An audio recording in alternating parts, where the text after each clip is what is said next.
వెన్నుపూస సమస్యలు రావడానికి ఏంటి కారణాలు? సాంప్రదాయ వైద్యం ప్రకారం అని అంటే మనము సరైన ఆహారము టైంకి తినకపోవడం. బ్రేక్ఫాస్ట్ ఏ టైంకి చేయాలి అంటే మార్నింగ్ 7 o'clock to 9 o'clock లోపు చేయాలండి. అండ్ లంచ్ ఏ టైంకి చేయాలంటే 12 to 1 లోపు చేయాలండి. అండ్ డిన్నర్ వచ్చేసి దాదాపు 7 o'clock 7:30 లోపు ఫినిష్ చేయాలి.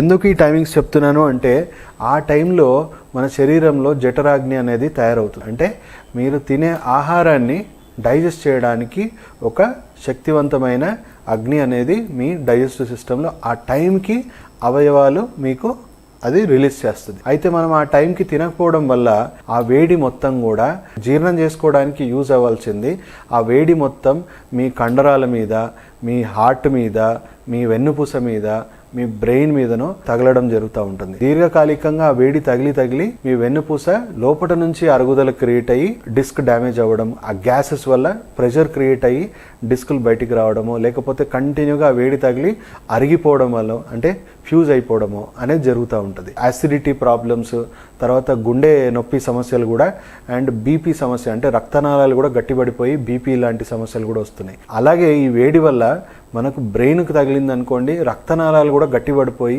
మైగ్రేన్ హెడేక్స్ రావడము, తర్వాత అలాగే మనకు రక్తనాళాలు చితిలిపోయే అవకాశం కూడా ఉంది. కొంచెం బీపీ ఫ్లక్చుయేషన్స్ ఎక్కువైపోయి మన రక్తనాళాలు గట్టిపడిపోయినాయి అనుకోండి, పక్షవాతం కూడా వచ్చే అవకాశం ఉంది. టైంకి ఆహారం తినాలి. అండ్ ఎలాంటి ఆహారం తింటున్నాం అనేది కూడా చాలా ఇంపార్టెంట్ అండి. కూల్ డ్రింక్స్ తాగడము, లేకపోతే బర్గర్లు, పిజ్జాలు లాంటి ప్రాసెస్డ్ ఫుడ్స్ తినడము, జంక్ ఫుడ్స్ తినడం అనేది చేస్తున్నాం. ఇవి విపరీతమైన యాసిడ్స్ 10,000 రెట్లు యాసిడ్స్ డెవలప్ చేసే ఆహారం అండి. అంటే మనకు యాసిడ్ని కంట్రోల్ చేసే ఫుడ్ అంటే ఆల్కలైన్ ఫుడ్స్ తినాలి. మనం బ్రేక్ఫాస్ట్లో అన్ని రకాల పండ్లు, 3-4 రకాల పండ్లు తినండి. మీకు సీజనల్గా మీకు దొరికే లోకల్ ఫ్రూట్సే మీ బ్రేక్ఫాస్ట్గా సేవిస్తే మీకు ఎలాంటి వేడి అనేది తయారవ్వదు. అండ్ ఎప్పటికప్పుడు కడుపు శుద్ధి అయిపోతుంది. సో మధ్యాహ్నం లంచ్లో మనం కంపల్సరీ సలాడ్స్ తినే లంచ్ చేయాలండి.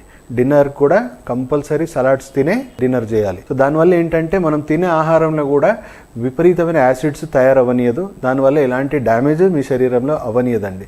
ఇంకొక కారణం చెప్పుకోవాలి అని అంటే విపరీతంగా బండి నడపడం, లేకపోతే బరువులు ఎత్తడం. ఇప్పుడు ఇలాంటి సమస్యల వల్ల వెన్నుపూస ఆల్రెడీ మీది వీక్ అయిపోయింది.